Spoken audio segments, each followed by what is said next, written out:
Salut tout le monde, bienvenue, Huang Yini, Tatia Hao. J'espère que tout le monde est bien. Alors pourquoi est-ce que je blablatère en chinois aujourd'hui? Pour ceux qui ont pu reconnaître en fait la langue. Donc, parce que aujourd'hui, on va parler de Chine, de chinois, de l'expérience de la vie en fait en Chine pour les Africains en particulier. Parce que pour ceux qui me connaissent un peu, j'ai eu l'opportunité en fait d'aller étudier en Chine il y a 14 ans. Ça ne me rajeunit pas du tout, mais oui, j'ai eu en fait cette opportunité d'avoir une bourse en fait d'études pour 2 années de chinois. Donc j'ai étudié à l'université normale de Nanjing, c'est dans l'est de la Chine, dans la province du Jiangsu, pour ceux qui savent. Et donc aujourd'hui, j'ai invité trois amis, pardon, avec lesquels, non, parmi lesquels, il y en a deux avec lesquels je suis partie en Chine dans le cadre de la bourse de coopération chino-camerounaise et une qui était déjà en fait dans le même cadre de cette bourse de coopération. Donc, elles ont été assez nice pour accepter en fait mon invitation de venir partager avec vous aujourd'hui et en fait d'échanger, en fait de faire un voyage en fait dans le temps, si on peut appeler ça comme ça, et de nous souvenir en fait de cette expérience qui reste tout à fait marquante en fait pour moi. Donc voilà, j'attends qu'elles arrivent et elles vont se présenter en fait et alors on pourra discuter. L'échange sera axé sur 4 points principaux. Donc, comment est-ce que chacune de nous a entendu parler de ces bourses de coopération? Comment ça s'est passé, le processus administratif et tout? Et comment la vie a été en Chine, l'expérience et tout? Et ensuite, des recommandations qu'on pourrait donner en fait à toute personne qui voudrait se rendre en Chine. Donc, je vois qu'il y a Nathalie qui est déjà là. Je vais la laisser entrer.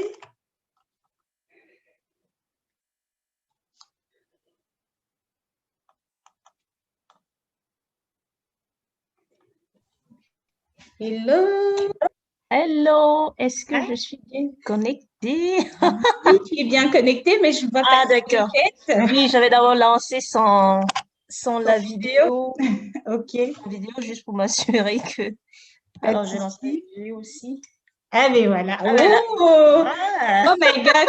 Ça fait tellement... tu poutienne! Ah, how poutienne! Ni hao ma! En hao, Nina, Oh my Nina. God! Ah non, mais ça fait trop plaisir de te voir. Franchement, ça fait quoi? Je disais en fait, parce que j'ai fait une petite intro en fait au début, et je disais, ben, ça fait 14 ans en fait que moi j'étais en Chine et je pense que c'est pareil pour toi. Oui, non, 10 ans, je pense. Moi, 10 ans. C'était pas en 2006? Si, 2006. Ah ouais, carrément. 14.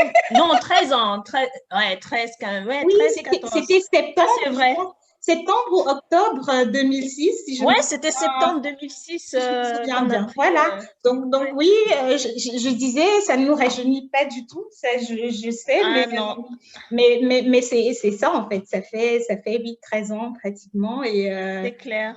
Et en fait, Le je me temps passe souviens, très vite. ouais, ça passe super, super vite. Et je pense que la dernière fois que je t'ai vue, c'est, j'étais en stage, en fait, à Pékin, je crois, si je ne me 2009. trompe pas.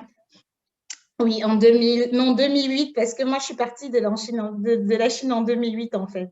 Ah oui, d'accord. Du coup, Ouais. tu n'as pas assisté aux JO, aux Jeux Si, si, Olympiques. si. Je suis Si, ben partie juste juste après. après les Jeux Olympiques. Ouais. D'accord.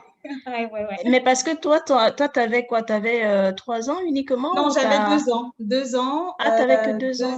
2 ans. Donc, 2 ans pour la langue chinoise, en fait. Donc, parce que moi, je n'étais pas partie, contrairement à vous, en fait, dans le cadre Exactement. d'un cursus post-graduate ou graduate. Ouais. Oui, Euh, oui. pour moi, c'était vraiment pour l'apprentissage de la langue et de la culture chinoise dans l'objectif, tu vois, de mettre ça dans mon projet de traduction et interprétation parce que c'est ça Ouais, que je voulais ouais. faire à la base. Donc, voilà.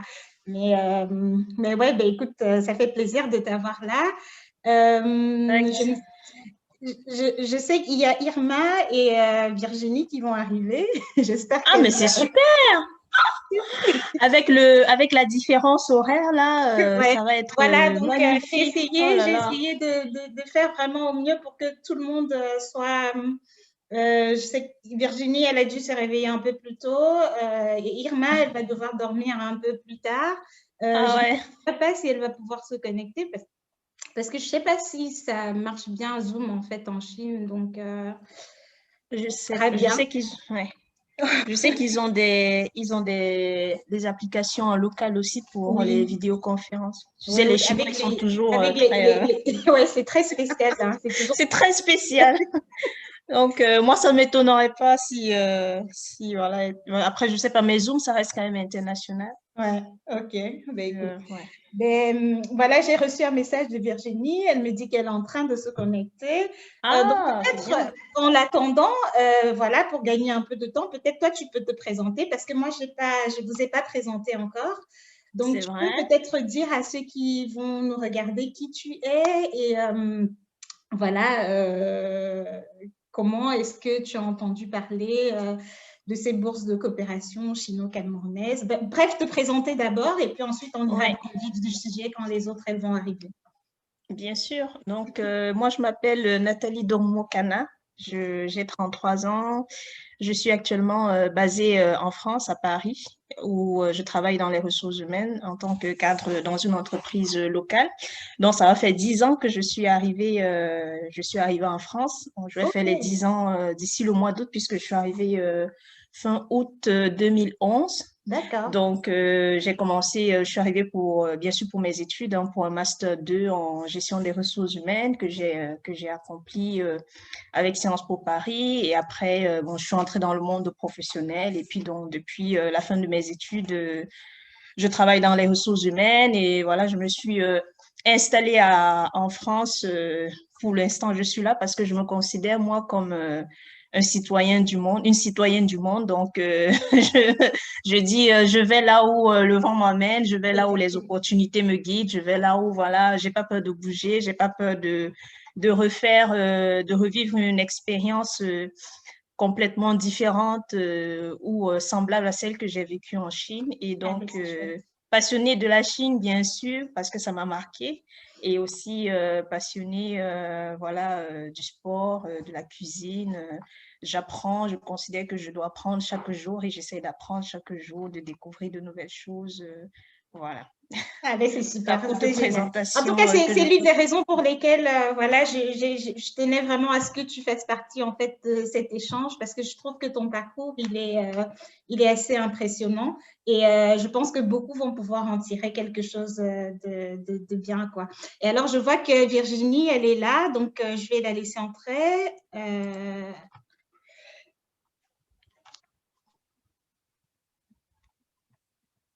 Là, Virginie Uchera, la super fan de Usher. Yeah! J'avais oublié ça, oui, en fait. Ah oui, Ou oui, je dirais plutôt fan de manga, parce que je pense que c'est aussi une de ses passions.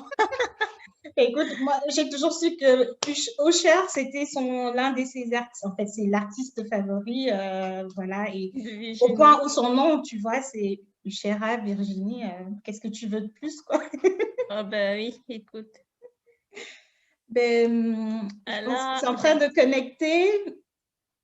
Euh, on verra bien ça, c'est comment un ça se gros passe. challenge d'avoir les trois continents Exactement, connectés. réunis. Ouais, c'est pas évident, hein. Mais c'est beau, tu vois, moi j'adore C'est ça. beau, Tu ben vois, oui. c'est quelque chose qui me parle, moi. Mais on espère que ça va marcher. Cross finger.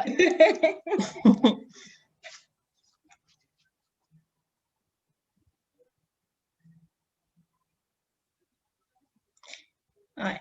Ouais. Alors,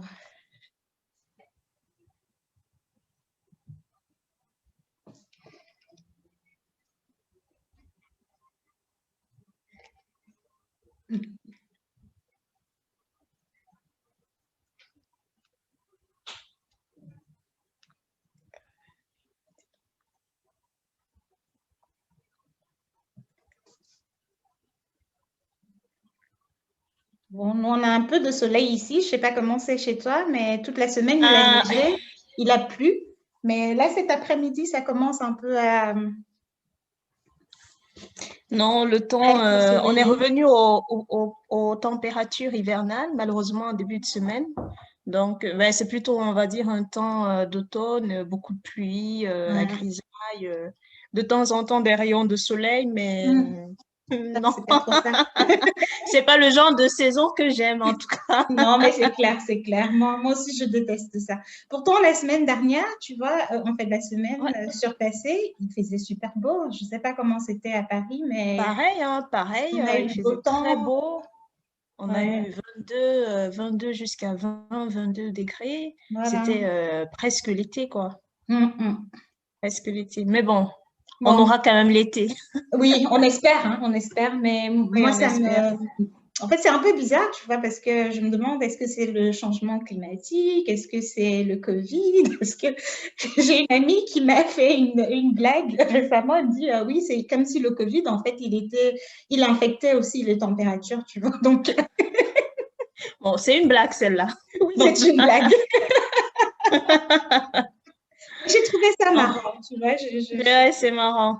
Ouais. Et comment ça se passe du côté de Bruxelles avec les restrictions? Il y a levé déjà un petit peu Ah non, le... non, on est toujours confinés. Il y a un Ouais, couvre-feu jusqu'à je sais même plus quelle heure parce que je ne regarde plus pour ça change tout le te temps. dire vrai. En fait, j'attends juste le moment où on me dira, ben, en fait, tu peux voyager comme tu veux, tu peux sortir de Ouais, là. Et là, voilà, je pourrais regarder ce qu'il faut faire, tu vois, pour que ce soit possible. Mais autrement, j'évite en fait de suivre tout ça.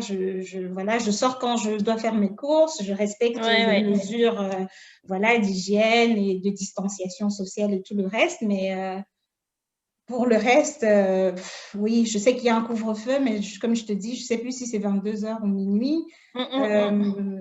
Et puis, bon, on peut sortir faire ses courses, on peut aller dans les parcs en maintenant, tu vois, la distanciation sociale. Et Ouais, puis, ouais. c'est ça, en fait. Mais je sais que c'est un peu plus compliqué pour vous là-bas. Chez nous, oui, bon, on a un combo couvre-feu plus confinement. Donc, Hum, confinement le matin, couvre-feu à partir de 19 heures. Mais bon, 19 toujours heures? avec... Oui, oui, oui. Ouais, c'est Ok, 19 heures. Ça va d'accord. faire depuis janvier que ça dure. Mhm. Non, quasiment depuis novembre, hein, parce qu'en novembre, on est entré en confinement et là, en janvier, on a commencé le couvre-feu. Donc, toujours avec l'attestation.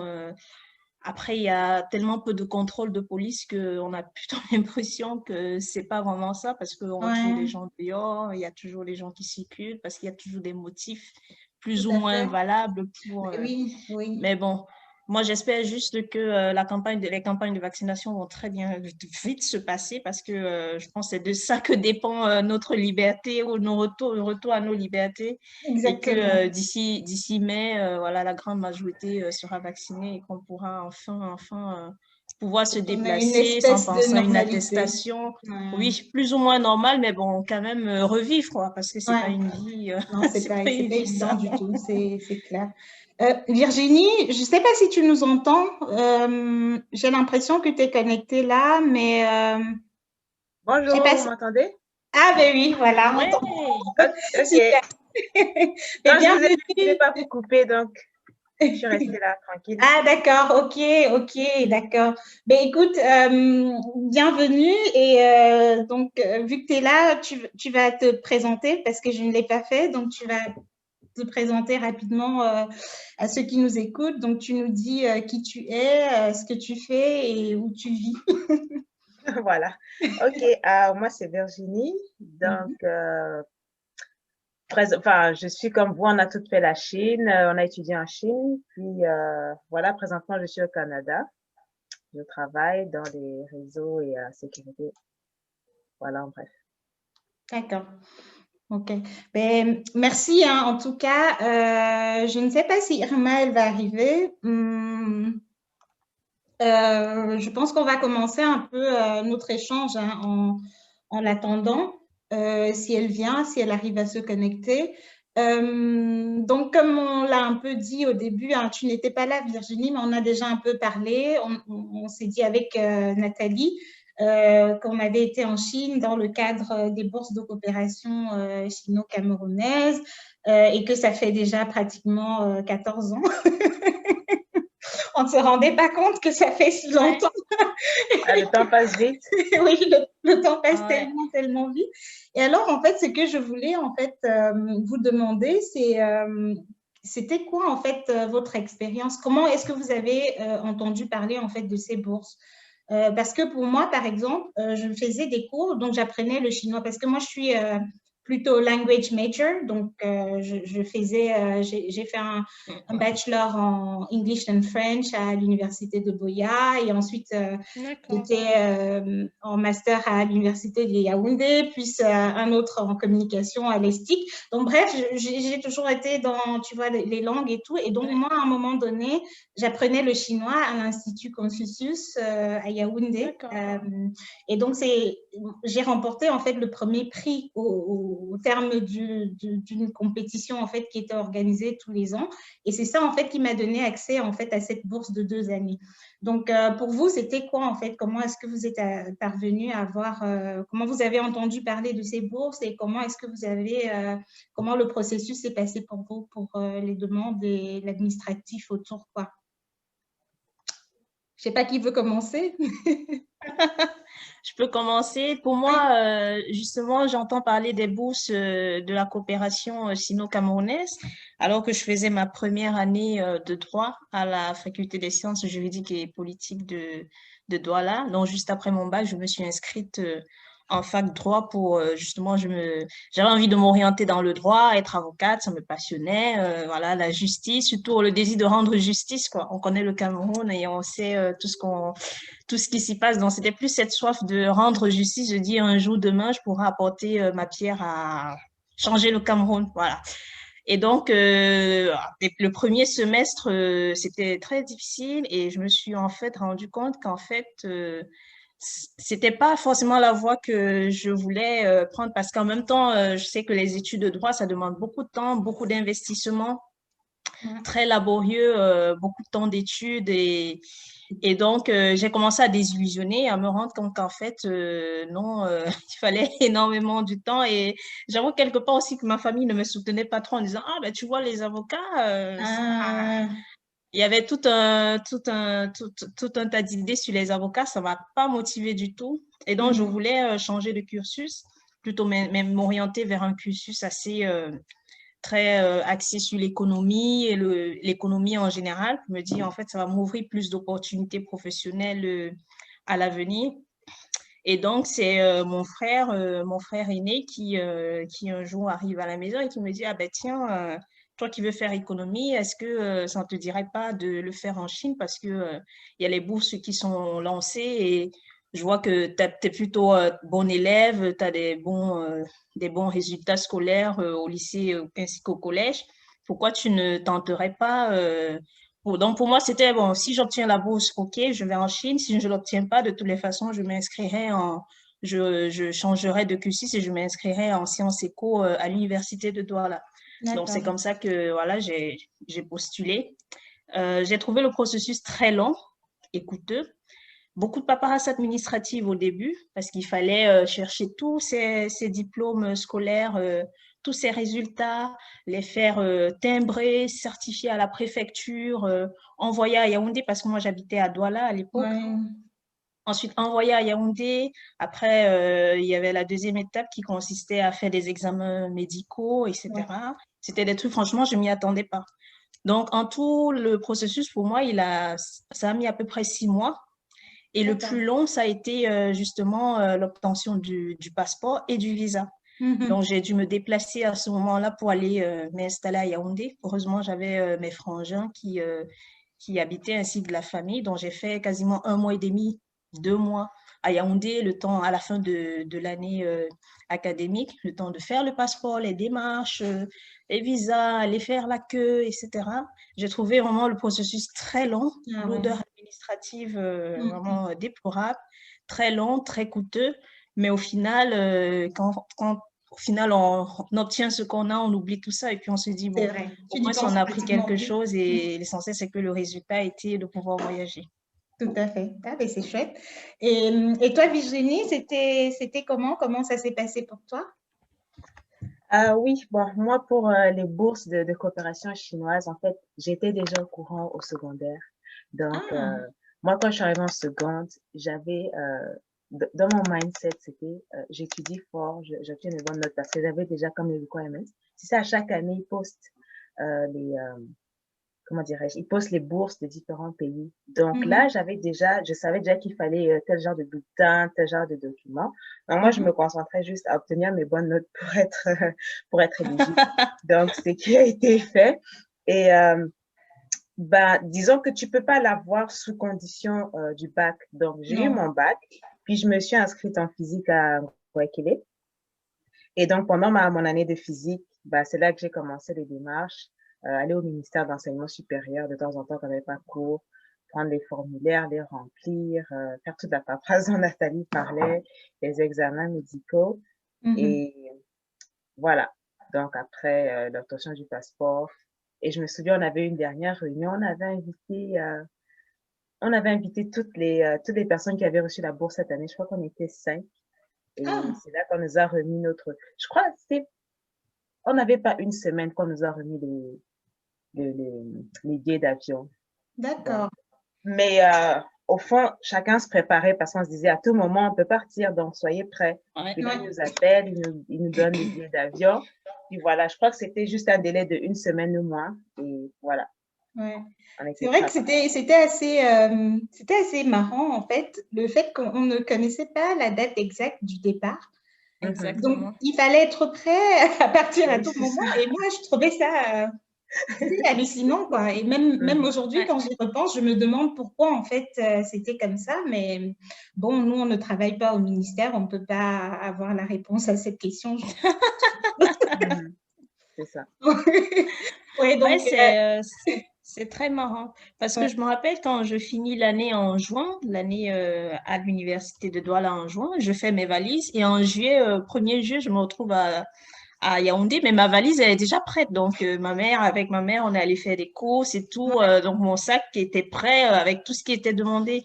Et finalement, j'ai dû retourner à Douala pour chercher cette valise, non, j'ai dû retourner à Douala au bout de 2 mois, une fois que j'ai eu le passeport et le visa, puisqu'au final, le départ, il se faisait depuis Douala. Et je ne sais pas si vous vous souvenez, on ne savait pas si on partirait de Douala, de l'aéroport de Douala, non, ou de l'aéroport de Yaoundé. Donc, c'était le flou total. Écoute, j'ai retrouvé quelque chose de très marrant. Je ne sais pas si mon ordi va me permettre. Attendez, hein.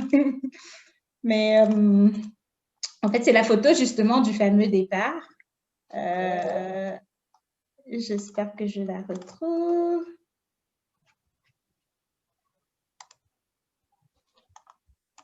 Voilà, je ne sais pas si vous voyez.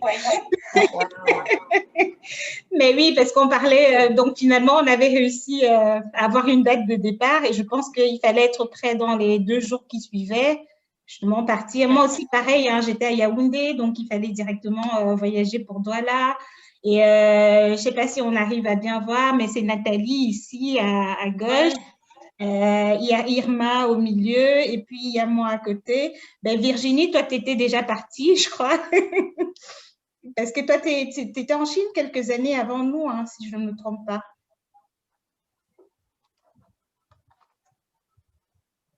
On a perdu. Ben, on a dû la perdre, peut-être. Mais écoute. Je me demande si on n'avait pas voyagé en 2 groupes.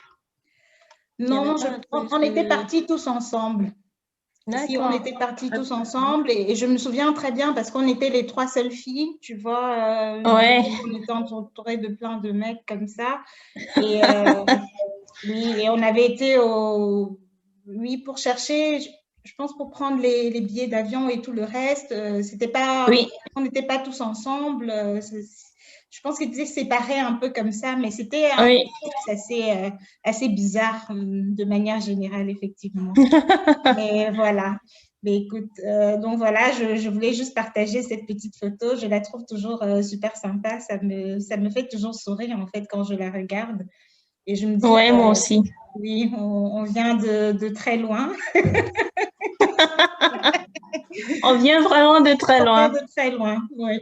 Donc, mais une autre question peut-être qui découle un peu de la première, hein, c'est quand, par exemple, vous faisiez votre demande, est-ce que vous aviez des attentes en particulier? Parce que je sais qu'en fait, à l'époque, tout le monde voulait aller en Europe, genre tout le monde voulait aller en France, je sais pas, en Angleterre ou aux États-Unis, mais la Chine, c'était pas vraiment voilà, le pays qui allait attirer beaucoup de Camerounais. Et même jusqu'aujourd'hui, je pense que c'est toujours assez, tu vois, quand tu dis aux gens, oh, je vais en Chine ou j'ai étudié en Chine, c'est toujours un peu, pourquoi, comment. Est-ce que vous aviez des attentes? Est-ce que vous avez eu des remarques aussi un peu bizarres comme ça de personnes qui vous demandaient pourquoi la Chine et comment? Oui, Nathalie? je vais commencer pour cette question. Ah oui, ben voilà. Tu t'es de retour parce que je n'étais pas sûre avec nous parce que je crois qu'on t'a perdu à un moment donné. Oui, quand tu présentais la photo, je t'entendais plus bien, mais Ah d'accord. je sais pas pourquoi. Ouais. Donc, je disais, moi, en fait, le choix premier, c'était pas la Chine, effectivement. Mais j'étais toujours orientée vers l'Asie. Moi, en fait, je voulais aller au Japon. Ah, Quand je cherchais, en fait, les bourses japonaises, je pense que c'était pas affiché au niveau du ministère. Donc, moi, j'allais plutôt à l'ambassade du Japon pour voir bien en ligne. J'allais aussi en ligne sur Internet. Tu sais, à l'époque, on est dans les cybercafés. Hein, je sais pas si oui, oui, oui, tout à fait. Ouais, donc, malheureusement pour le Japon, je crois que c'était soit ils n'avaient pas un programme de bachelor, je crois que c'est parce qu'ils n'avaient pas un programme de bachelor, donc je ne pouvais pas juste dire, OK, je m'en vais faire juste langue japonaise ou quelque chose. Donc, ouais, j'ai dû me concentrer sur la Chine. Et par rapport aux réactions des gens, dans mon entourage proche, non, parce que c'était pas bizarre. C'est beaucoup plus après, quand j'ai fini la Chine, que quand je dis, ah, j'ai étudié en Chine. Puis les gens sont comme, ah, ok, pourquoi la Chine? Qu'est-ce qu'il y a de spécial? Et voilà, c'est là qu'on engage la conversation. Mais dans la famille, c'était, la Chine, c'était déjà quelque chose de connu, donc c'était pas vraiment bizarre. Ouais, de mon côté, un peu pareil que Virginie. Je me dis, sur le moment, j'ai pas eu tant de questions que ça. Au contraire, dans ma famille, j'avoue que mon père, il n'était pas très favorable parce qu'il se disait, bon, la Chine, personne de ma famille ne connaissait l'Asie ni la Chine. C'est vrai qu'on connaissait plus l'Europe, la France, du fait de l'histoire aussi que le Cameroun a avec la France. Moi, si j'avais souhaité, j'aurais souhaité aller en Allemagne parce que à l'époque j'étais bilingue français-allemand et puis je parlais très bien allemand. Mais malheureusement, je ne pouvais pas, ma famille ne pouvait pas supporter le coût des études en Allemagne. Donc bon, je savais que je viens d'une famille assez modeste. Donc mon choix c'est plus orienté sur la filière métier. Donc de vraiment faire attention à faire le bon choix parce que je me dis, j'ai déjà perdu une année en droit. Il ne faut pas que je me loupe. Il faut vraiment que je sois sûre de mon orientation, de ma prochaine orientation académique. Donc, la Chine, après, je me suis dit, bon, de toutes les façons, j'ai une année de langue. Si ça se passe bien, si je m'intègre bien, si je réussis à apprendre la langue, bah, ça va bien se passer pour la suite. Et puis, si ça ne se passe pas bien, bah, le Cameroun, ça reste mon pays natal, mon pays d'origine, j'ai toute ma famille et puis je pourrais toujours revenir. Donc moi, j'étais toujours dans la logique, bon, si ça ne se passe pas bien, de toutes les façons, je vais revenir continuer mes études au Cameroun. Par contre, c'est après la Chine, donc lorsque j'arrive en France, que voilà, j'ai eu ces questions, mais pourquoi la Chine? Pourquoi pas la France? Pourquoi pas un autre pays? Et j'avoue que ça m'a quand même aidé à réfléchir, surtout quand je cherchais mon premier emploi, et me dire quelle cohérence je donne à mon parcours Dans ton parcours pour pouvoir convaincre le recruteur. Et sans m'en rendre compte, aujourd'hui, avec le recul, je me rends compte qu'il y avait toute une cohérence qui n'était pas prédéterminé par moi par le passé.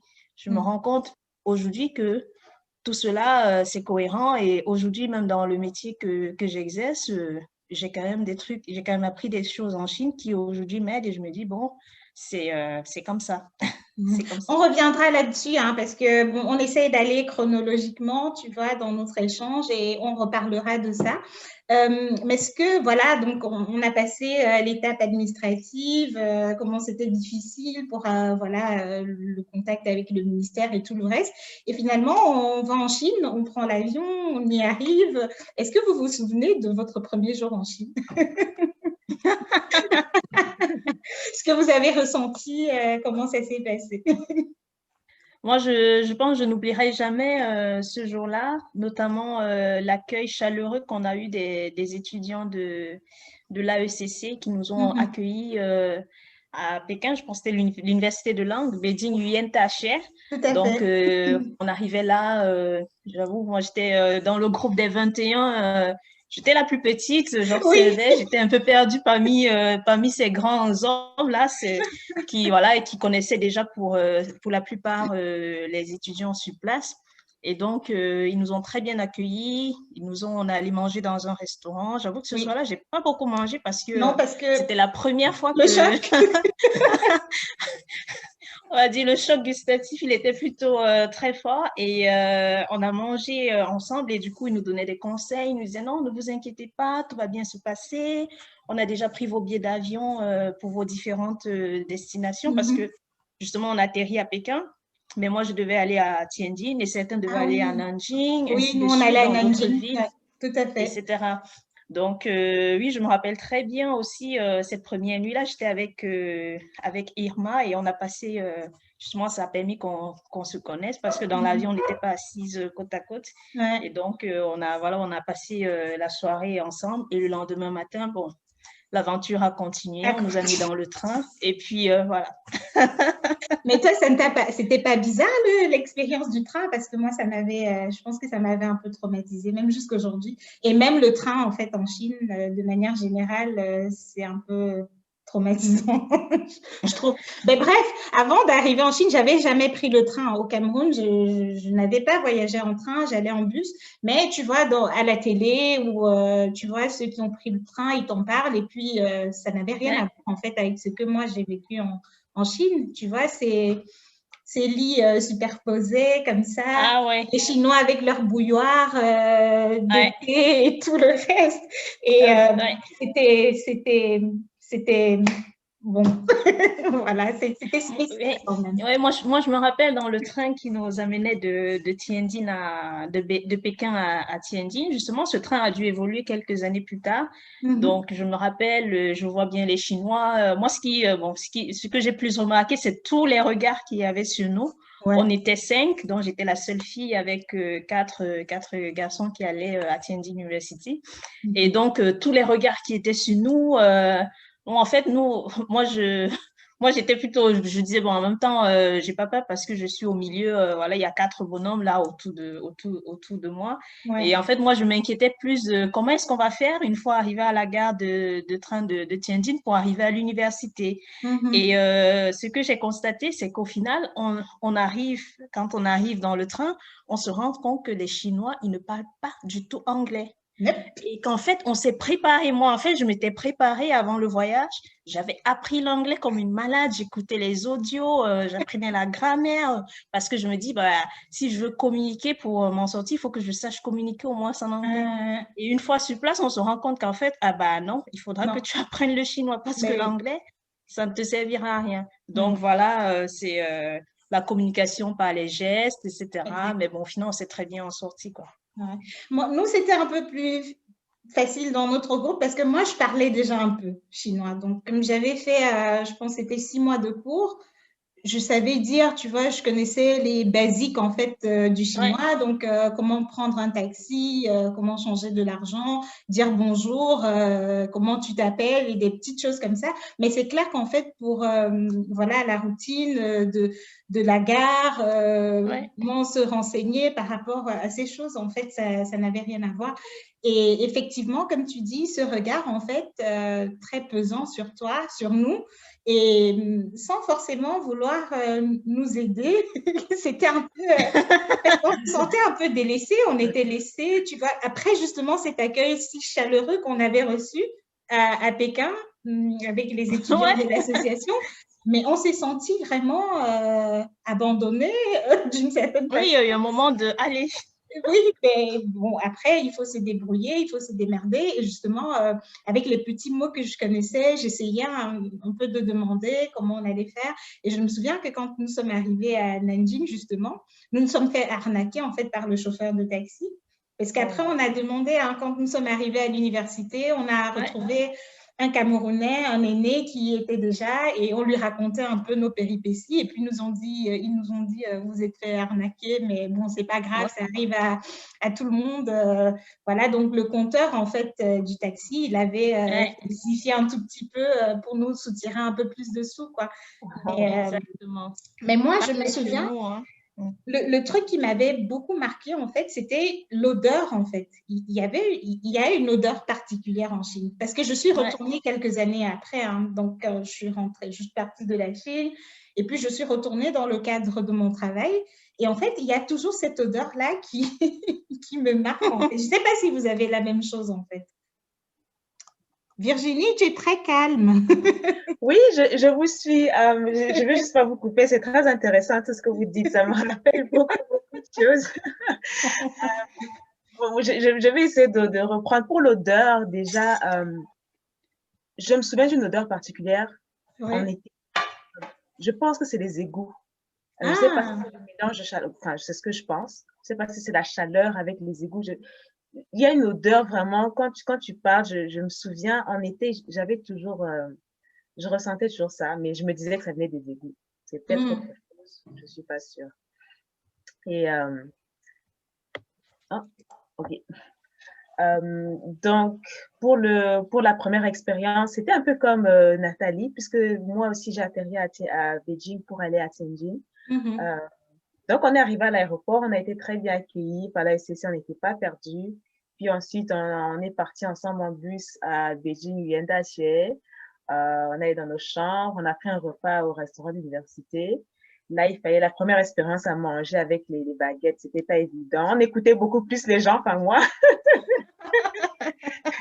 On écoutait beaucoup plus. Et puis bon, si tu dors affamé, bah, je crois que j'avais pris un snack avant de dormir parce que j'avais vraiment pas faim, tu vois, toutes les émotions. Ouais, moi pareil. C'était un long voyage quand même. Hein. On avait fait pratiquement une journée entière. Je pense que c'était 10 heures, hein.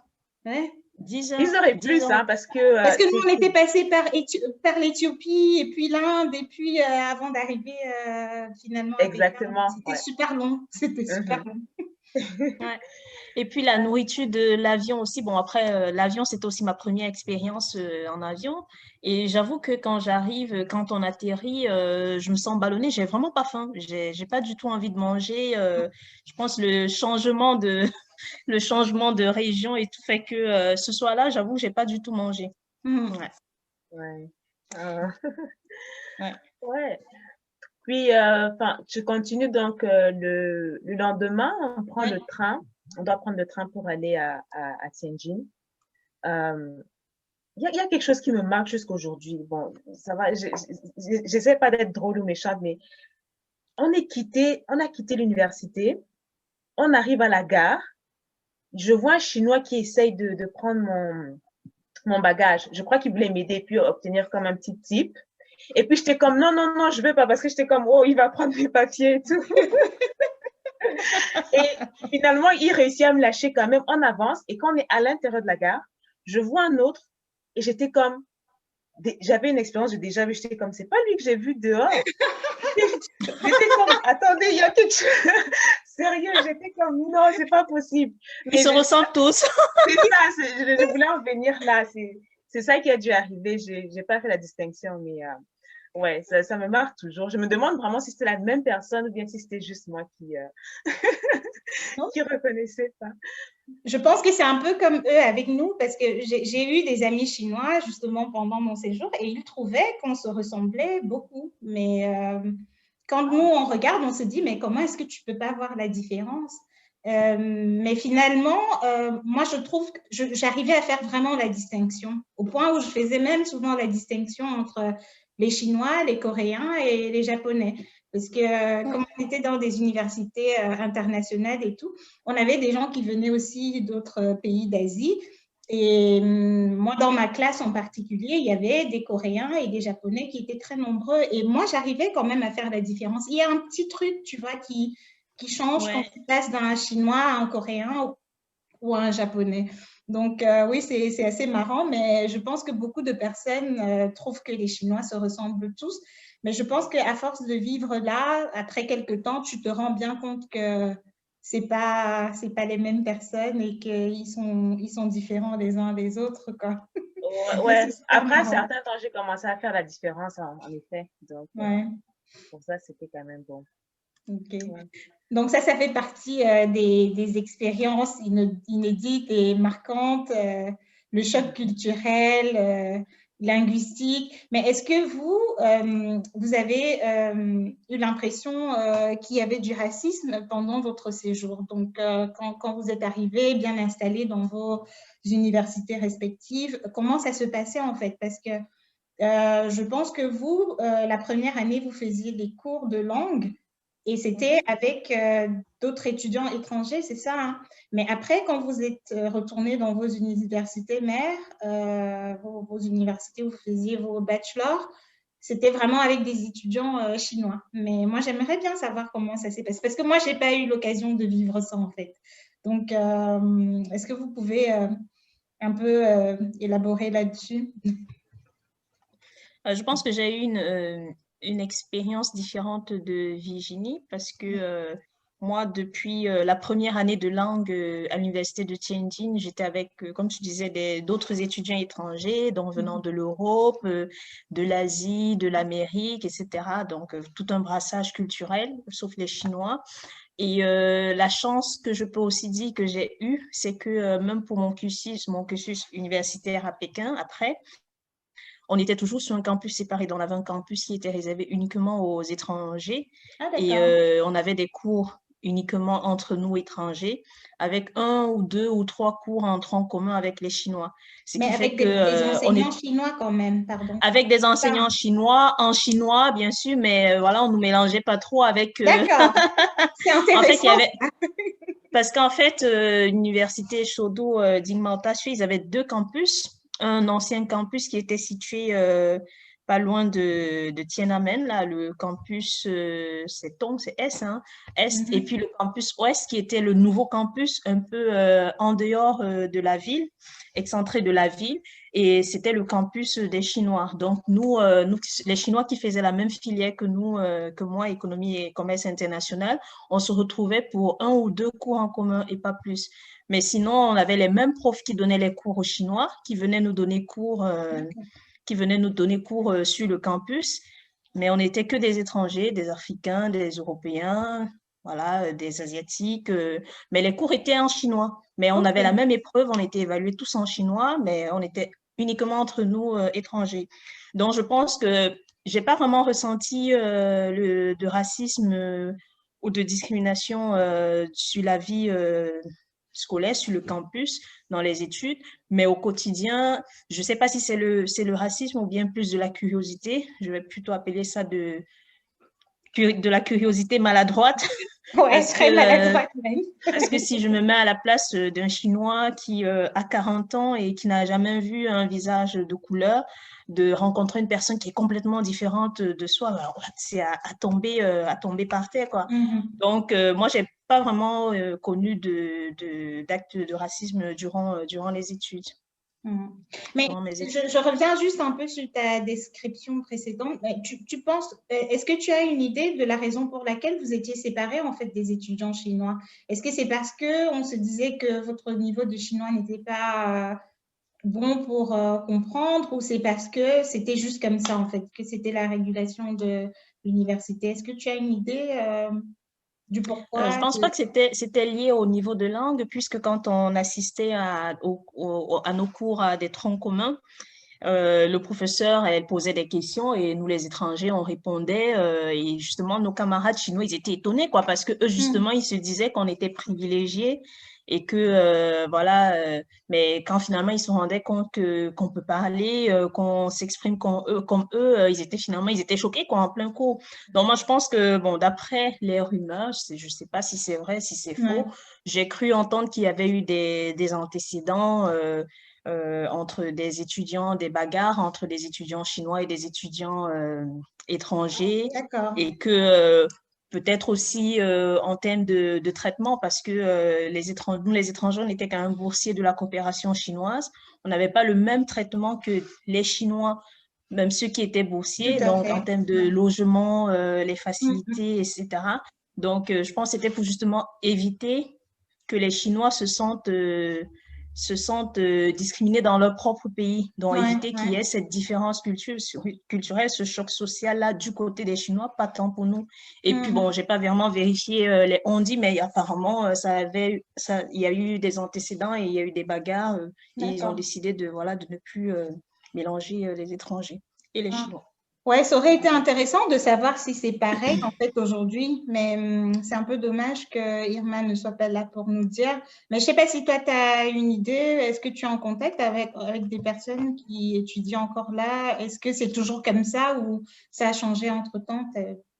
Tu as une idée je suis en contact avec quelques personnes qui font encore leurs études là-bas et c'est toujours pareil. Hein. Après, Virginie, je ne sais pas de ton côté, peut-être vous aviez tous les cours en commun, mais en termes de logement, je pense que les Chinois ont toujours oui, c'est toujours séparé. Séparer les étrangers des Chinois. Les dortoirs étrangers sont séparés de ceux des Chinois. Donc, c'est intéressant parce que je ne savais pas ça de Shodo. Je ne savais pas que vous aviez des cours séparés pour les étrangers. Bon, ça peut aider aussi pour si le rythme qu'on vous donne dans l'apprentissage est peut-être plus adapté à votre niveau de langue, comme on disait, ou alors, disons, l'adaptation dans la société chinoise. Je crois que c'est quand même bien. Moi, de mon côté, après la langue, donc j'étais à Présidation à Beijing. Donc, les dortoirs séparés, bien sûr. Je crois qu'il y avait un dortoir, un ancien puis un nouveau, donc 2 dortoirs pour les étrangers. Les cours se faisaient, on faisait tous les cours ensemble, sauf le cours de langue. Parce qu'on continuait les cours de langue pendant le programme de bachelor. Je crois qu'on a fait pendant 2 années. C'était du chinois renforcé, beaucoup plus centré sur les termes scientifiques. Et en classe, avec les Chinois,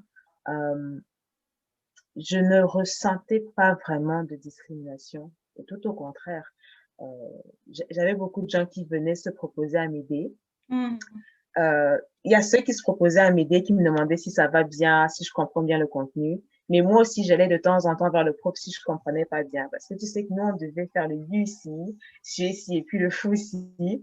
Donc, même avec tout ça, ça passait pas facilement, quoi. Tu vois, c'était quand même difficile à digérer. Je crois que le rythme du cours allait vite. Mais avec les conseils qu'on a reçus, on nous a dit, écoutez, tu vas peut-être pas comprendre quand tu vas dans la classe, même avec tous tes efforts. Mais continue à y aller et une oreille attentive, écoute. Puis, je crois que la première et la deuxième année étaient quand même difficiles. Mais à partir de la troisième année, ça allait bien. Parce que tous les termes étaient assimilés, on était habitués au rythme. Par contre, pour la discrimination dont tu parlais, Michel, vraiment au campus, non, pas du tout. Tout au contraire, j'ai eu beaucoup d'amis, c'était vraiment amical, chaleureux. Souvent, je retrouvais mes camarades. Comme eux, ils n'avaient pas de facilité pour la cuisine, on se retrouvait dans notre dortoir pour faire de la cuisine chinoise ensemble. Ah, intéressant. Ouais, c'était vraiment bien. J'avais une amie aussi chez qui je passais le nouvel an chinois. Donc, j'étais allée chez elle à Zhebourg. C'était vraiment bien. Par contre, quand tu sors du campus, là, c'est un autre monde. Là, comme Nathalie disait, c'est de la curiosité maladroite. Mais je comprenais tout à fait. C'était pas, moi, je l'ai jamais senti comme une attaque parce que ça n'a jamais été, j'ai jamais ressenti ça comme une attaque. Ce sont des gens qui sont curieux. Généralement, ce sont les personnes un peu plus âgées. Quand ils te voient, ils voient tes cheveux. Et les enfants aussi. Oui, la couleur de la peau, waouh. Peut-être il a jamais vu une personne. elle vient comme, vraiment la façon dont elle vient à toi, elle vient, tu sens qu'elle vient naïvement te poser la question comme, Ouais. waouh, tu viens d'où? Comment t'es arrivé? Qu'est-ce que tu fais? Tes cheveux, ça pousse comme ça? Comment est-ce que tu les fais? Et je répondais tout simplement à la question et voilà, si je pouvais édifier une autre personne, ouais, ça me faisait plaisir. Ouais. Moi, j'ai une anecdote par rapport à ça parce que bizarrement, c'est pas très, c'est pas proche de ce que tu disais, mais moi, je trouvais que Je parfois, t'ai pas suivi, Michel. non, je disais que tu vois, par rapport au truc des cheveux et les gens qui viennent te poser des questions, je sais pas si c'est moi Je qui ai sais pas, vécu ça je différemment. sais pas, je dois avoir un problème audio de mon côté. Ah, mais nous, on t'entend super Non, bien. on t'entend toujours. Hein. Nathalie non plus, je te suis pas. Oh, Ah, Hum, nous, on t'entend très on bien. t'entend super bien, oui, il n'y a pas de souci. Je vous ai perdu. Je sais pas si vous m'entendez. Si, on t'entend. Attends, je suis envoyé un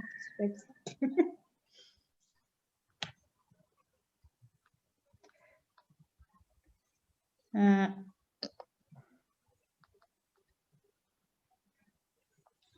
ouais, mais toi, tu nous entends apparemment pas.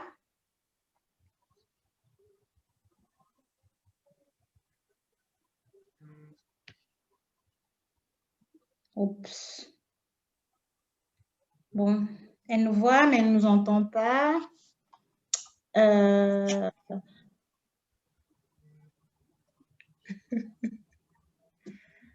écoute.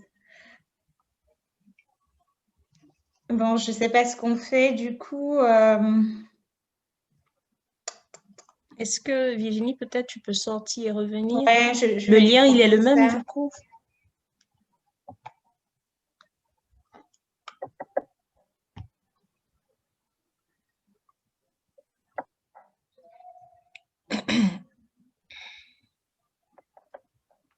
Ouais. Je pense que Ok. ça Ouais, ça c'est devrait bon. marcher. Ah, ben, tu nous entends là maintenant? Oui, c'est bon. Ah, ben écoute, voilà, Ah, c'est tant mieux, c'est super.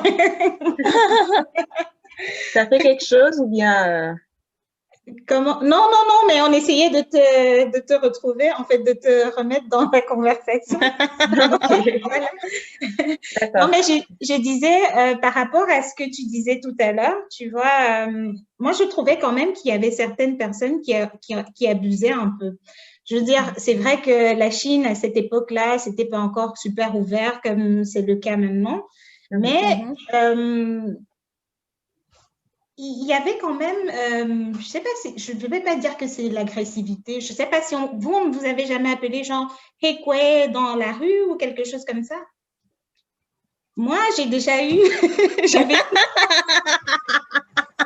et ça, je trouve que c'est horrible. On doit pas permettre des choses comme ça. Et c'était pas des enfants justement, tu vois, c'était ouais. de grandes personnes. Et à nouveau, tu vois d'autres personnes qui te voient et justement, au lieu de venir te poser des questions, de te demander, moi par exemple, une fois j'allais à Shanghai, j'étais dans le train et il y avait deux mecs chinois derrière, tu vois, et j'avais des tresses en fait, j'avais voilà, Oui, tu avais fait des tresses, mais des des tresses. brettes, quoi. Et en fait, il n'arrivait pas à s'accorder sur le fait que c'était mes cheveux ou pas.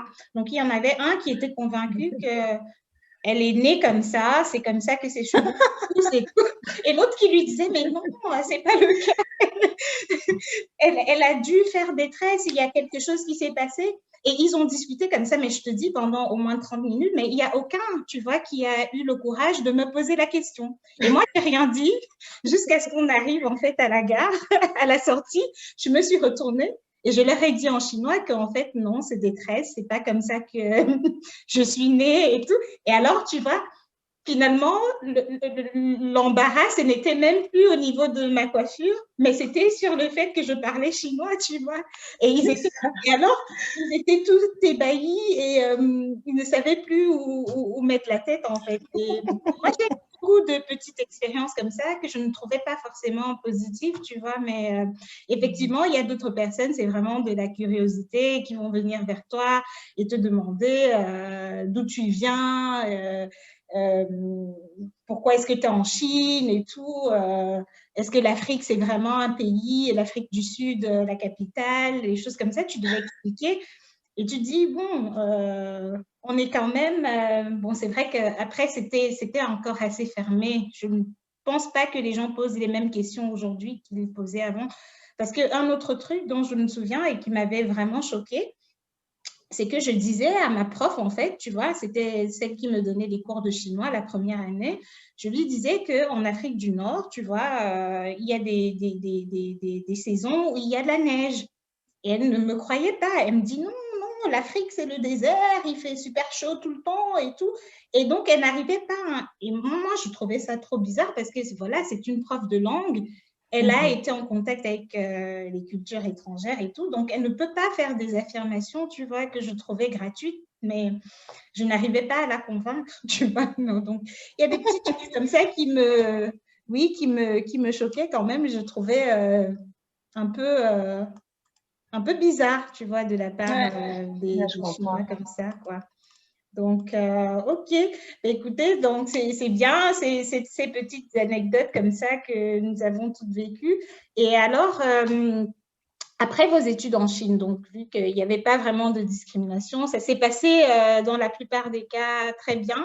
Vous avez eu vos diplômes et finalement, quand vous avez eu les diplômes, voilà, comment est-ce que vous avez décidé pour la suite? Comment ça s'est passé? Moi, par exemple, quand je terminais la deuxième année, j'étais censée, tu vois, retourner au Cameroun pour devenir traductrice ou enseigner le chinois dans un institut, quelque chose comme ça. Mais finalement, je n'ai pas pris cette route-là. Donc, moi, j'avais mon frère qui me donnait des conseils et qui me disait, mais voilà, toi, tu es super en langue et tout, ce serait bien, tu vois, que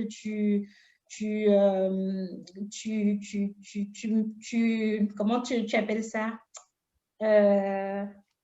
Tu valorises? Que tu valorises, voilà, cette expérience chinoise et c'est forcément pas au Cameroun que tu vas le faire. Là, au moins, il était clair là-dessus et ça, c'est quelque chose que moi, tu vois, je n'avais pas intégré parce que bon, il y avait plein de choses aussi qui se passaient à côté, tu vois, dans ma vie personnelle et autre chose, mais de suivre ce conseil-là et de me dire, mais oui, finalement, si je suis venue là, j'ai vécu 2 ans, il faut bien que je valorise. Et moi, je me disais toujours, oui, j'adore les langues. Ce que je vais faire, c'est être une interprète internationale ou alors travailler dans les relations internationales ou une entreprise.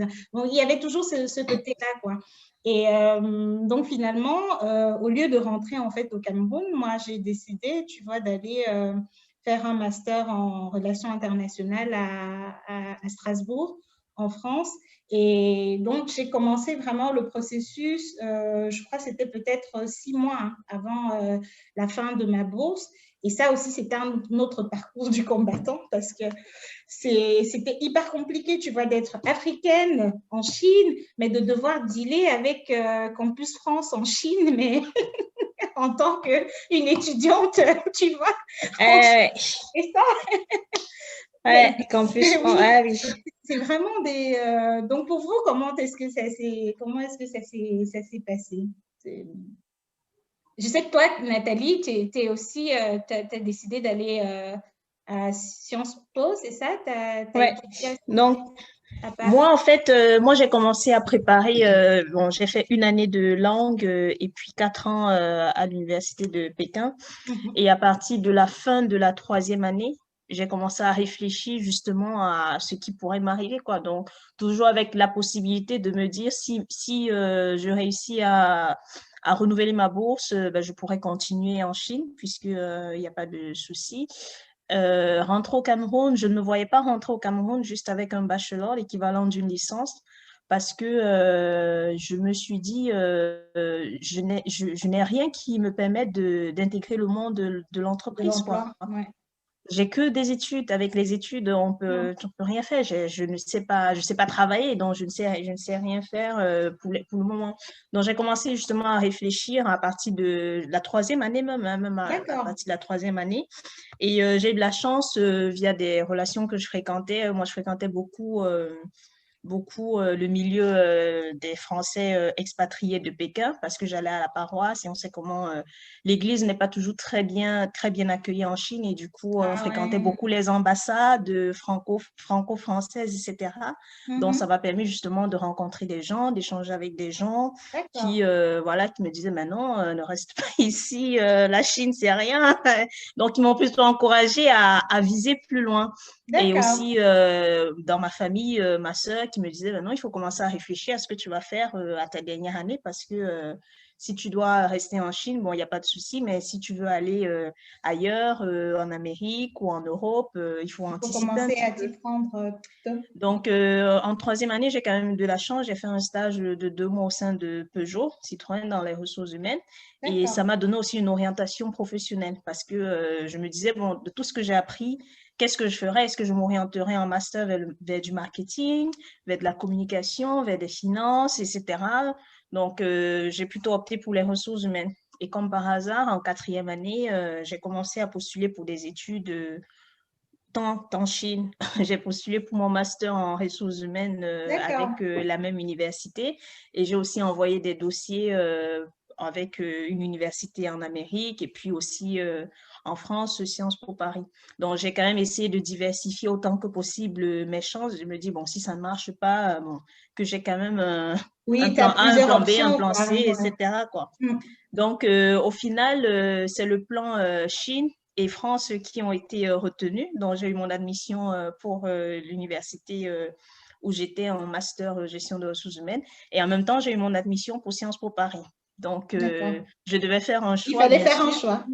Il fallait faire un choix, sachant que le choix Sciences Po Paris n'était pas complètement validé. Il fallait que je valide un certain niveau en langue anglaise pour pouvoir obtenir le droit de pouvoir m'inscrire en première année.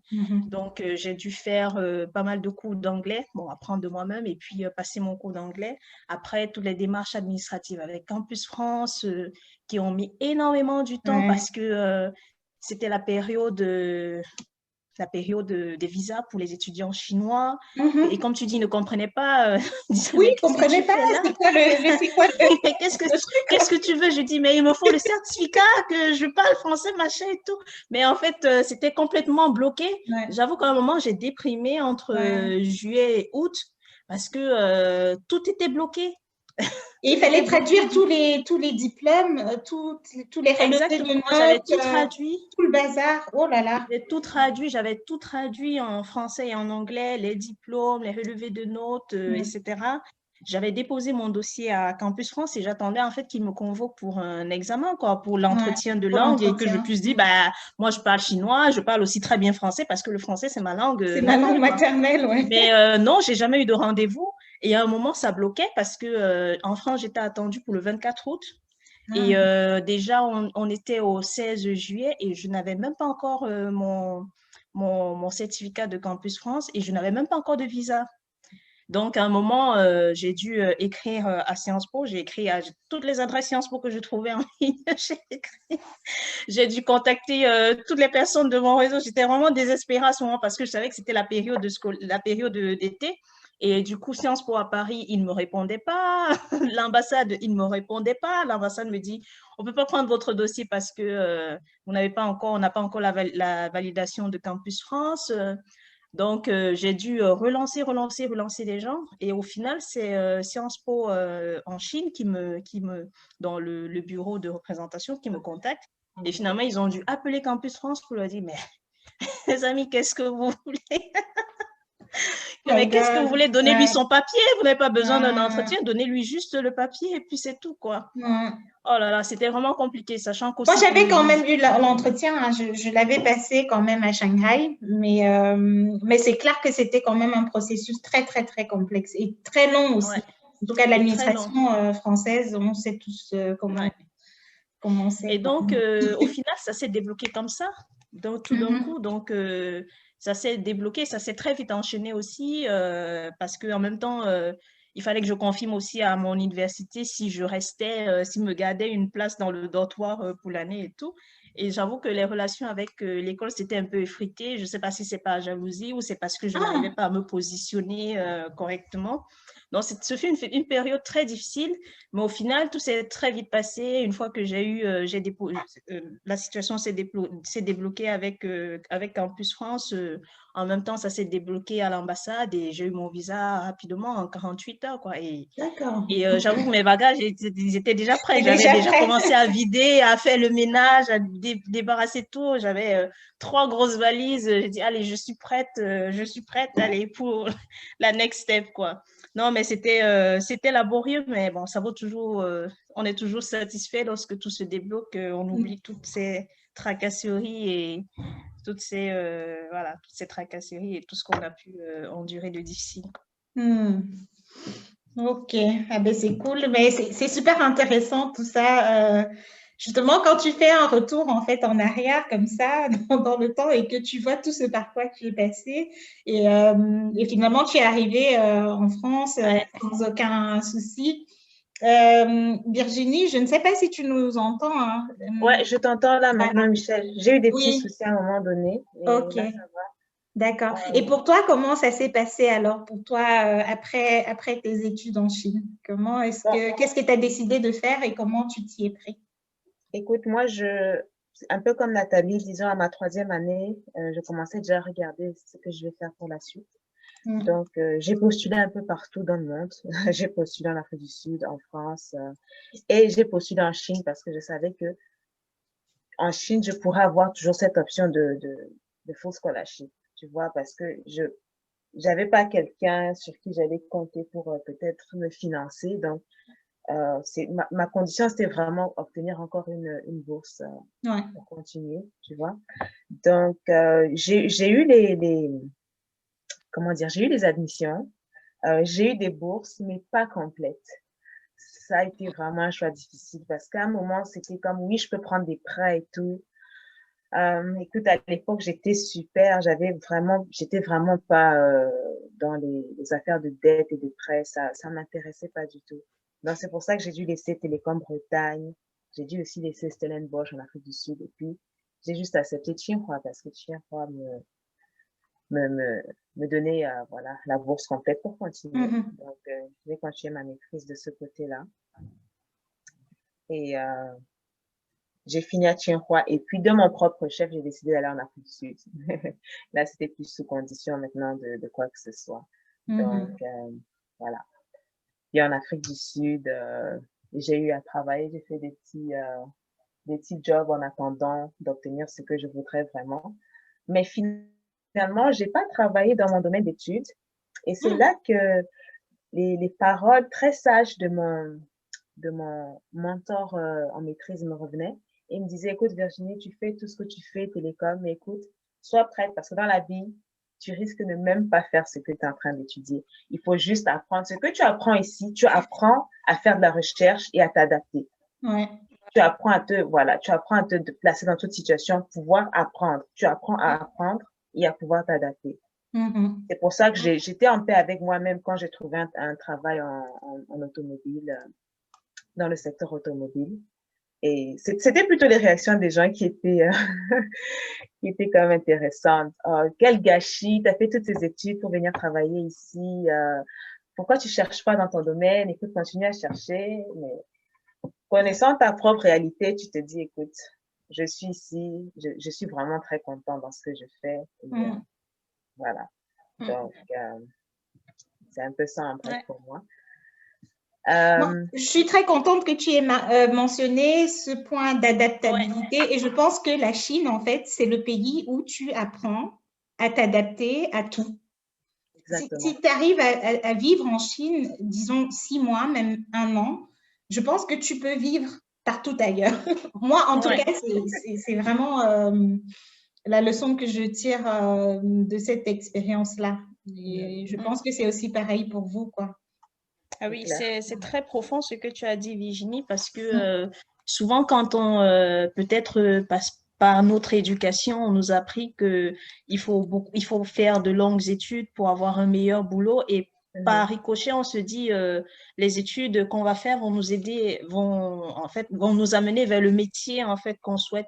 Oh non, comme tu dis, parfois faire beaucoup d'études, on travaille pas toujours dans ce pourquoi on a appris. Hein.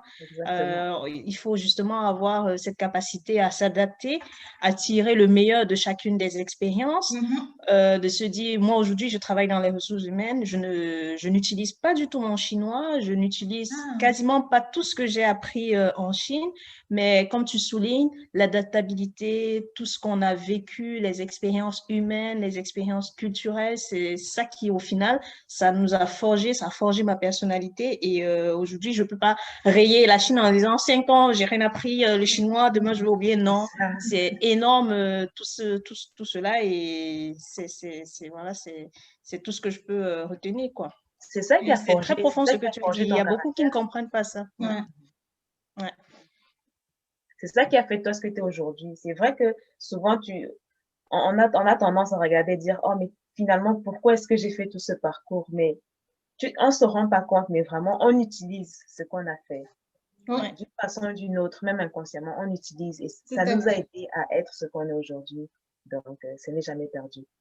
C'est clair. Ah, et justement, ça devait être la prochaine question. Je voulais justement savoir, est-ce que vous utilisez encore, mais toi, tu as déjà un peu répondu, hein, Nathalie, le chinois, est-ce que ça reste en fait une partie de votre quotidien ou pas du tout est-ce que vous parlez encore le chinois? Je sais qu'on se souvient hein, toujours mentalement de tout. Moi, par exemple, pour mon travail, je l'utilise quand même de temps en temps. Donc, parce que je travaille pour une association internationale et on a des membres qui sont en Chine. Donc, parfois, je fais un peu le point de contact quelquefois et parfois pour lire certains documents et essayer de trouver un peu le point...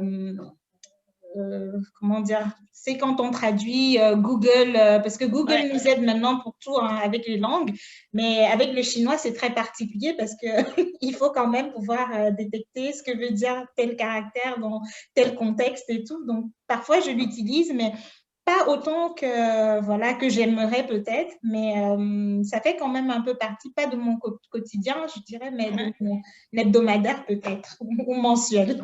Ouais. Pour vous, alors, Nathalie, non, toi, tu n'utilises pas ça?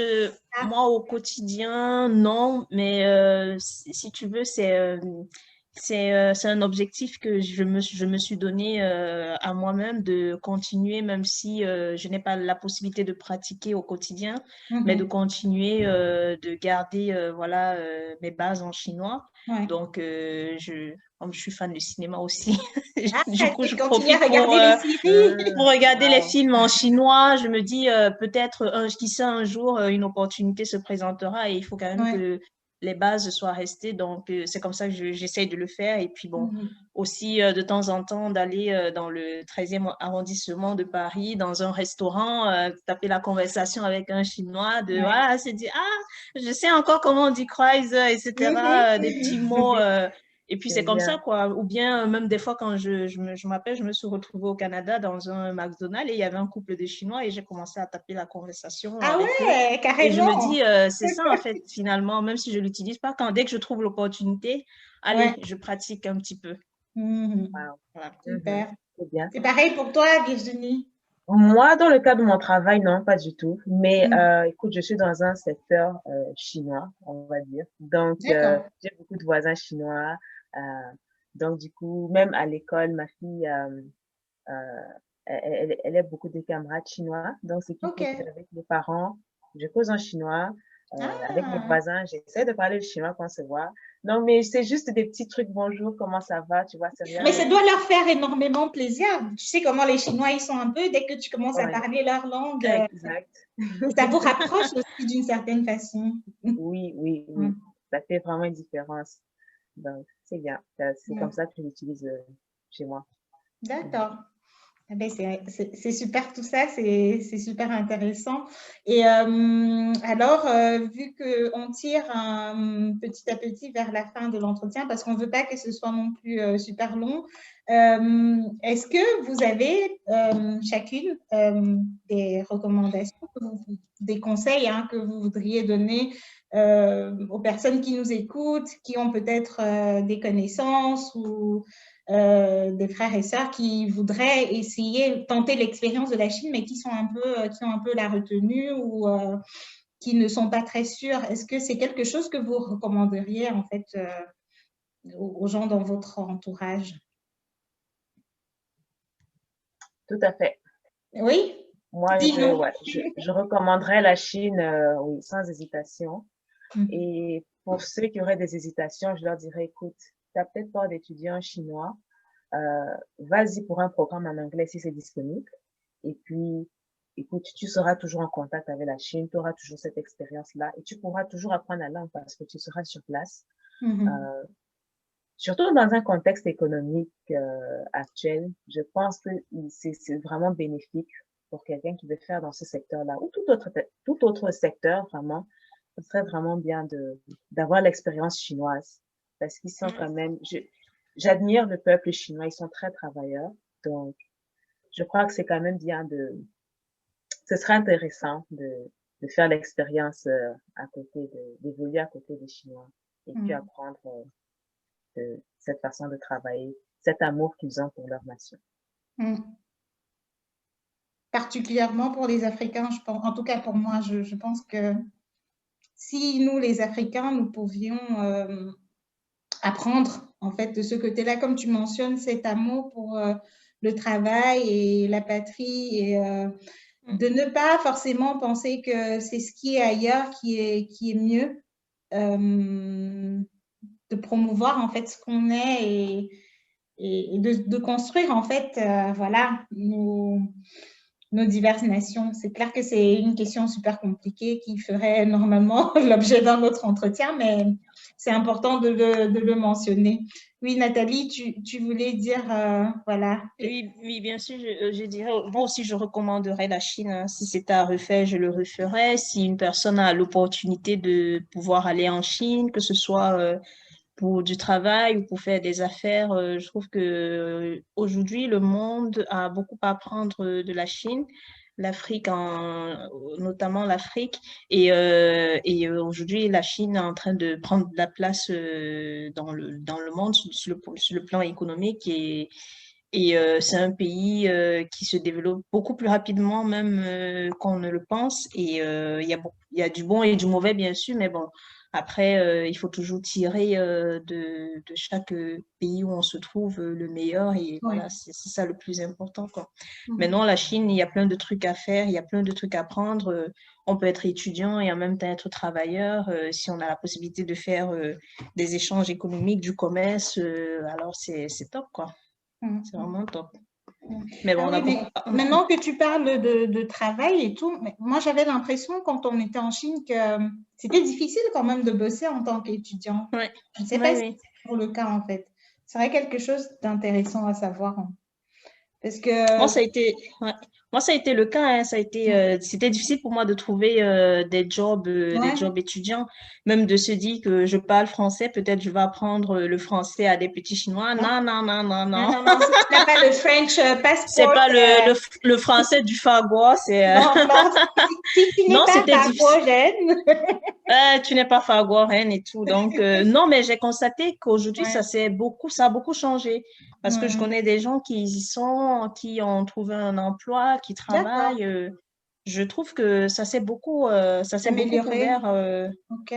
a beaucoup changé. C'est en train de changer. Moi, je me souviens à l'époque, il y avait des gens qui devaient mentir, tu vois, des fois pour pouvoir travailler. Je me souviens de certains Camerounais, je ne dirais pas là,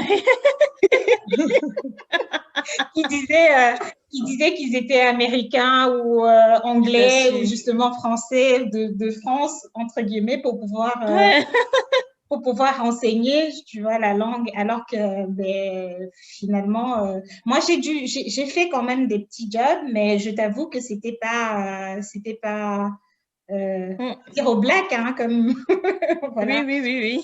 C'était des petits trucs dont des personnes allaient me parler, donc aller dans des villages au fin fond de Nanjing, là-bas, pour justement apprendre l'anglais à des petits Chinois. Ou alors, pendant l'été, ils avaient toujours des petits camps de vacances comme ça, où ils amenaient les enfants et parfois on te prenait pour la semaine et tu devais enseigner, mais du coup c'était pas forcément déclaré, quoi. Mais oui, c'était assez difficile quand tu avais un passeport africain. Mais par contre, dès que tu disais que c'était américain ou français, ouais. c'était un peu plus smooth. Et ça m'a toujours un peu... moi, ça m'a beaucoup dérangé. Ouais, oui, c'est ça moi, que ça je me dérangeait dis. beaucoup. Ça faisait les boules et je trouvais pas ça juste, en fait. Tu vois, de devoir renier un peu ce que tu es et Exactement. d'où tu viens juste pour pouvoir, en fait, subvenir à tes besoins. Alors que parfois, les personnes africaines avaient même plus d'expérience, tu vois, que les natifs, ce qu'ils appelaient les natifs de la langue, quoi. Donc ça, c'est aussi un truc assez spécial avec la Chine, quoi. Ouais. J'espère que ça évolue. Sacré chinois. Bon. Et avant qu'on ne se sépare, alors, est-ce que vous avez autre chose à dire, une anecdote particulière à partager, je sais pas moi, dire quelque chose en chinois, comment cette expérience, on a déjà tout dit, hein, comment ça a marqué nos vies de manière générale. Je vous laisse la parole, hein. Peut-être on commence par toi, Virginie, si tu as quelque chose à ajouter. Je pense que j'ai plutôt essayé de dire quelque chose en chinois. L'expérience chinoise, mais tu vas devoir traduire après, hein, parce que... c'est vraiment juste un petit truc, hein, c'est rien de spécial. Ouais. Mais avant, je voulais dire que l'expérience chinoise, ça a été une très grande partie de ma vie. J'ai vraiment, vraiment aimé. Et si c'était à refaire, je le referais. J'aimerais bien rentrer dans le temps pour refaire tout ça. Et donc, sur ce, Ju Tadia Juru Kwaila. 希望你在新的星期里工作努力，身体健康。好的，好的，谢谢，谢谢你，谢谢你，祝你一样。对。Et toi, Nathalie? Moi, je dirais que je rajouterais que l'expérience de la Chine m'a vraiment marquée. Je dis, en 5 ans, j'ai côtoyé quasiment plus de nationalités que, je sais pas, qu'un globe-trotter ou une personne qui voyage tous les ans dans différents pays. Et justement, c'est ces rencontres humaines-là qui m'ont le plus marqué et que je retiens de cette expérience.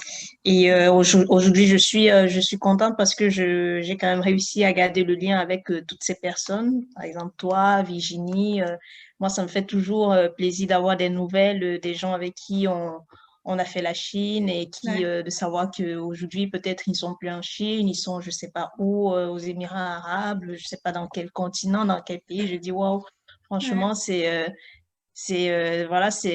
une expérience inédite dans ma vie, quoi. Et puis, je rajouterai pas quelques mots en chinois parce que...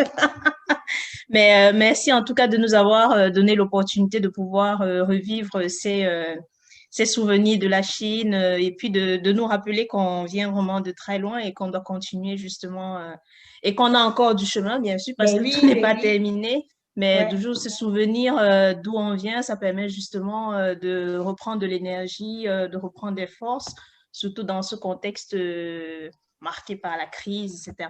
Donc, ça fait toujours plaisir de partager cette expérience et puis de pouvoir revoir. C'est la opinion. Ah ouais. La opinion, c'est vieux amis, voilà. Les noms chinois, voilà. Ah, ben, c'est super. Ben, écoutez, les filles, je suis très, très, très, très, très contente d'avoir pu échanger aujourd'hui avec vous. Je sais qu'on n'a pas abordé tous les sujets, mais j'espère vraiment que les gens qui écoutent et qui vont regarder pourront en tirer quelque chose de positif.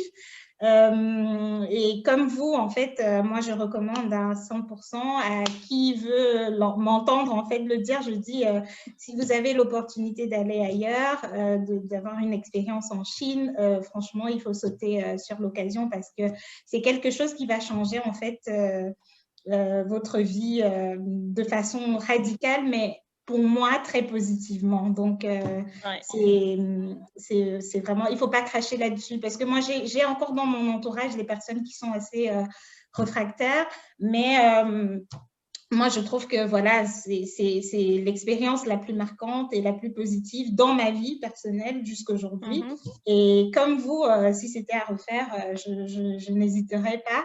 Et dès que l'occasion se présentera, je pense que je voudrais bien retourner pour voir un peu comment ça se passe de ce côté-là aujourd'hui, parce que j'imagine bien que ce n'est plus la même chose qu'il y a 10 ans, quoi, 10, 12 ans, pour nous rajeunir un tout petit peu.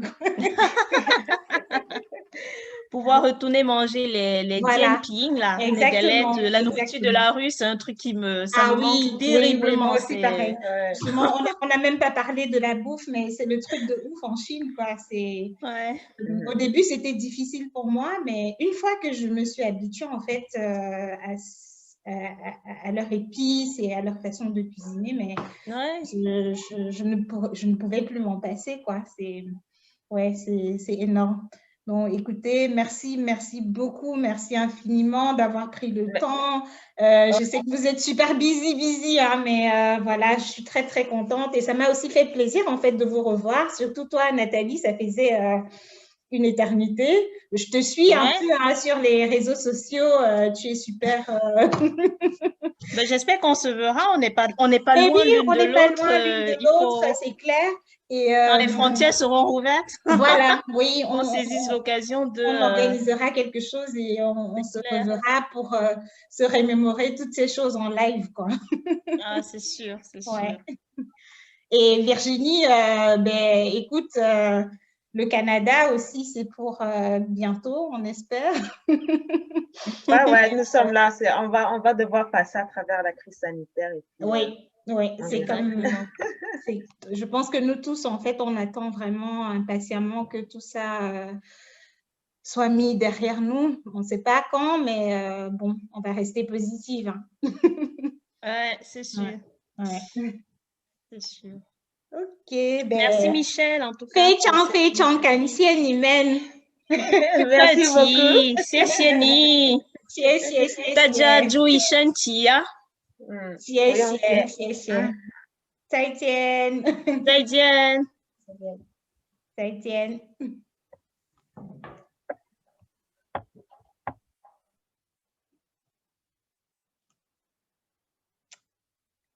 Voilà, merci. J'espère que ça vous plaira en fait cet échange et n'hésitez pas à mettre vos questions dans les commentaires ci-dessous. Et voilà, on se revoit bientôt. Ciao, 再见。